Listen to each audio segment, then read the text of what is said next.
Hello friends, welcome to another tutorial in machine learning. In this simple tutorial, I'm going to compare linear regression in scikit-learn package with the linear regression in Keras.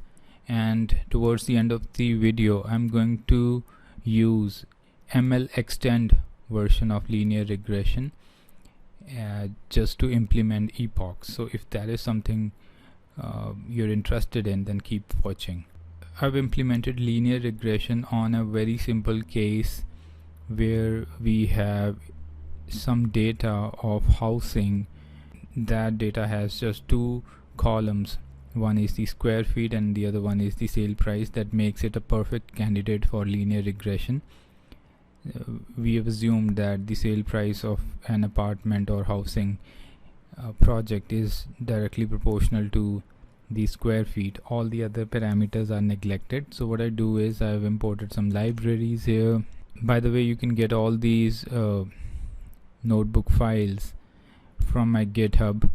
Okay, then I've imported the CSV file, and if you look at the head of the CSV file, okay, let me check. I have not mounted the drive, and I'm going to run this again. Now if you look at the head of this CSV file, you'll see the square feet are mapped to sale price. In classical linear regression, what you do is the input is square feet and I want to predict the sale price, so I keep the output y as the sale price out of df. So x and y are defined here.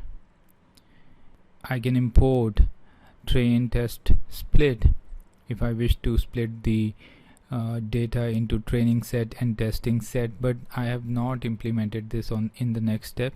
What I've done here is I've fed the model with the entire set of inputs and outputs so that we can make a comparison with the Keras version of linear regression.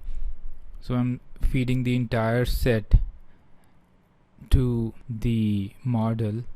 Otherwise you could remove this hashtag and split the training and test data into your desired proportion.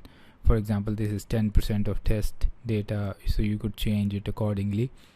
If you wish to do that, you can do so. Then I've fitted the model on the entire data set and I've predicted y using model.predict, and if I see y pred for the first 10 entries, it shows me my y pred. Now let's plot.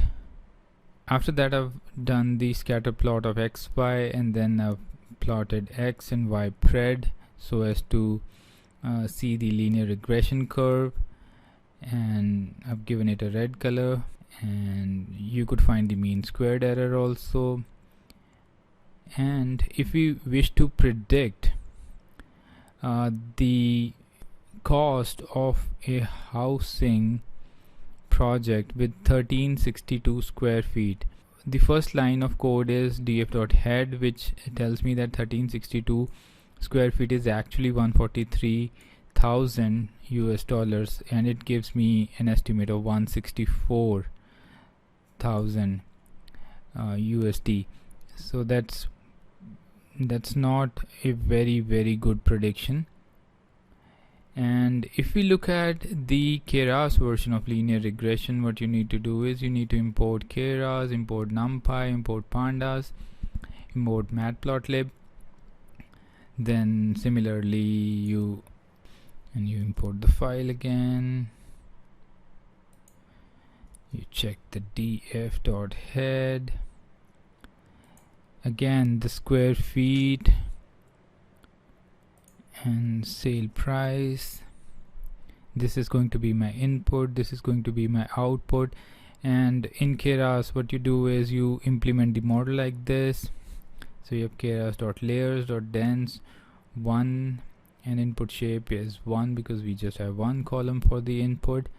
And then you model.compile, and this mean squared error means that you're wishing to compute linear regression, and then the optimizer is selected as Adam, which is the most popular one, and you fitted the model on the input, which is square feet, and output, which is the sale price, and you've kept the epochs to be equivalent to 30.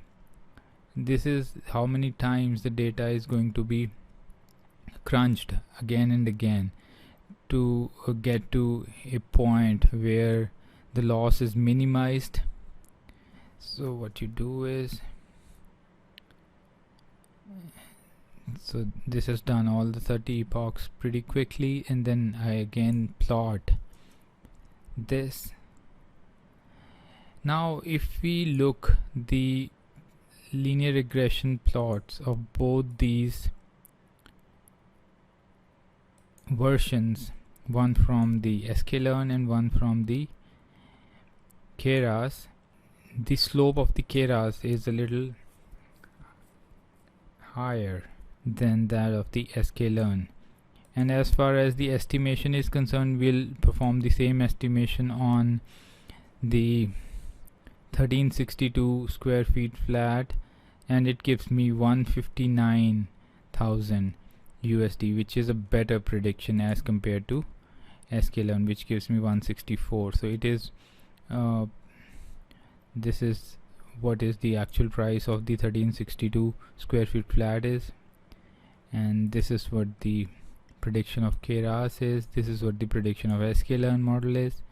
And the problem with Sklearn model is that you cannot specify epochs in the linear regression arguments.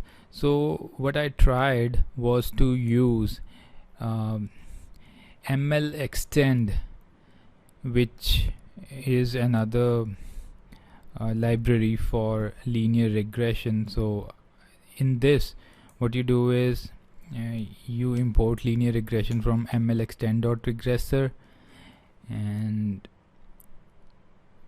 again then you import the CSV file.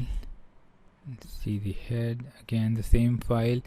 Now it is a little different to specify the inputs and the outputs here. You can check out the documentation for mlextend, but otherwise you can get it from my notepad, which is available for free.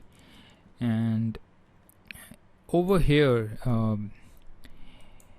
if you specify epochs, this works,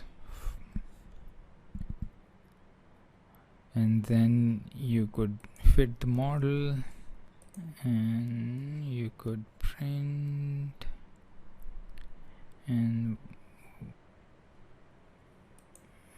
what we want to print is the 1364 value, which is 0, 1, 2, 3, 4, 5th index value. So that is what I've printed, and it is exactly the similar to that of the one that we got in Sklearn. So the best performance or a better performance is obtained by the Keras libraries linear regressor. And let me know your comments for this comparison. Have you compared this model in different libraries? And if you liked the video, give it a thumbs up, consider subscribing. I'll see you around. Take care. Bye bye.